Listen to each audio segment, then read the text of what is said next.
This guy looks ordinary, calm, maybe even soft. But what if, without warning, he could knock you out cold? I bet you didn't see that coming. I'm going to show you 3 subtle signs that reveal whether you're dealing with a trained fighter before it's too late. So keep watching. You're in an argument with a stranger. All right, who do you have your money on? Look at these 2 guys. They're getting ready to go at it. Like, he yanked his hat off. He's yelling in his face. This guy is clearly the aggressor. Well, it looks like this was at a recent Bills game. Look at him. He's yelling at him. This looks like it's about to go down. How do you know that guy isn't a trained fighter? If I had to bet, I'd pick the guy with the high ground. He clearly looks madder. And I noticed this guy right here, way too comfortable in confrontations. Look, he's smiling right now. And this would be why he's smiling. This man right here, Mizel Chino Rodriguez, I probably butchered his name. He fights for a living. That would be why he's super comfortable in confrontation. First, you have to study his behavior, because real fighters don't act like the average angry guy. They threaten differently. Pay attention. These are the behaviors you should never ignore. And this is everything from how calm they are, how they stand, where they put their hands, whether they target scan. All of these things are relevant. The main thing to look out for is stance and position. Does the guy stand off to your side? Does he have his hands down? Does he have his hands up? Is he relaxed in his posture? Is he smiling even? These are all behaviors that give you some idea whether the person's confident, but potentially trained as well. People will target scan before they strike. They'll look at your nose, they'll look at your jaw, they'll look at your belly. What they're doing is they're lining up their shot. A well-trained fighter doesn't need to target scan. They know exactly where your jaw is, your nose is, or your throat is. If he's got his hands down, he's rarely target scanning. He's already lined you up for that shot. And worse yet, if he's standing in a stance with his hands down, within striking range, there is a good chance that he's going to throw that strike. Now, you could say trained fighter will have his hands up all the time. He knows what he's doing. But I'd put my money on it that a well-trained, confident fighter would not only invade your personal space, but will be comfortable intimidating you with their body language. Threat is going to ooze from them. Second, you have to watch how he moves, because timing is everything with a good fighter. Fighters have a smoothness that's hard to fake, and it's a dead giveaway if you know what to look for. Let me explain what I mean.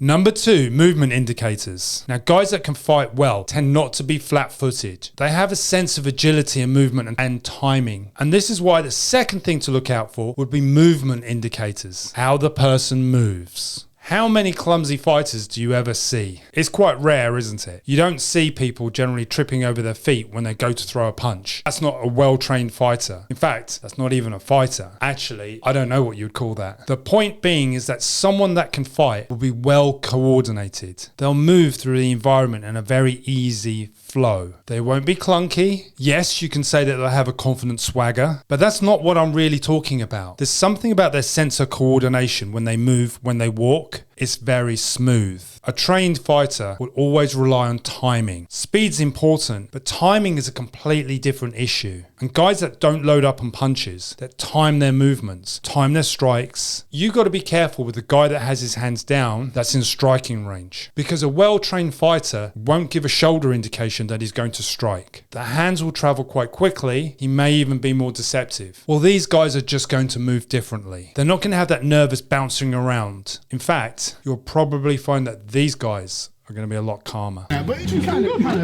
hey, yo, are you good, bro? What you doing, bro? What you doing? What you doing? What's this guy doing? What's this guy doing, bro?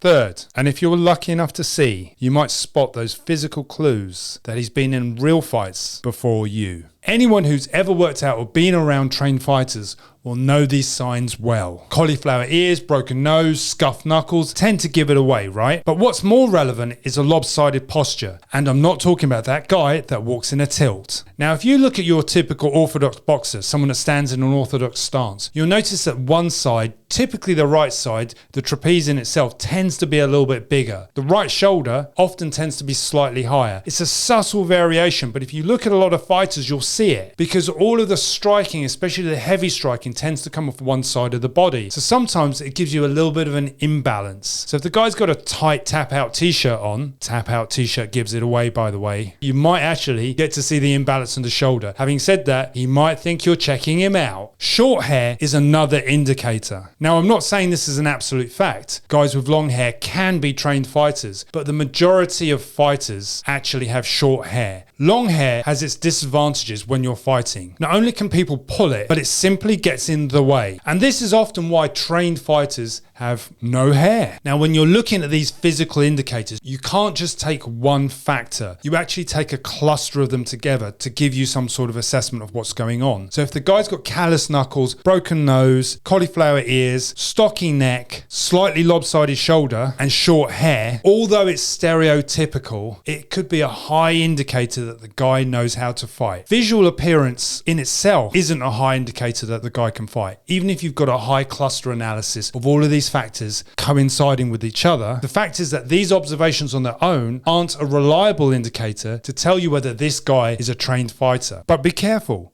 Just because he looks tough doesn't always mean that he can fight. You need to know what's real and what's just for show, because that will dictate the course of action that you take to defend yourself. Now, to understand these signs, you have to look at them as a cluster of behavior, not individual factors. The more of these indicators that pop up together, the higher the likelihood that that person can fight. So what's the takeaway? Well, if you want to spot signs that someone can fight, there's a number of factors that you have to take into account. It's not simply what they look like, it's how they move and also how they behave. And all of these ideas put together gives you some indication and some understanding whether this guy can fight or not fight. Of course, there's the obvious physical signs that the guy can fight. Conditioned hands, toughened face, scars around his eyes. All of these observations give you a physical telltale sign, but it doesn't necessarily tell you whether the guy can fight. So for me, if I want to know whether the guy can fight, it's basically down to their movement. Because you can see how people move. If someone's very clunky and flat-footed, very stiff in their movement, you can generally tell that they can't fight. Of course, they're dangerous. Everybody's got a puncher's chance of knocking you out, and that's a fact. And then there's the caveat, how they behave. Are they confident enough to stand in front of you and face off for a fight? Are they emotional or unemotional? These are all factors that you should take into consideration. How emotional is this person in front of you? If the bad guy is very calm, then he's a danger to you. And yes, someone can go off in a rage and be a handful, but the guy that actually is confident and can fight, he's the quiet one and the one to watch out for. Little dogs have loud barks, but it's a dog that looks at you and then bites you without indication is a danger. Thanks for watching.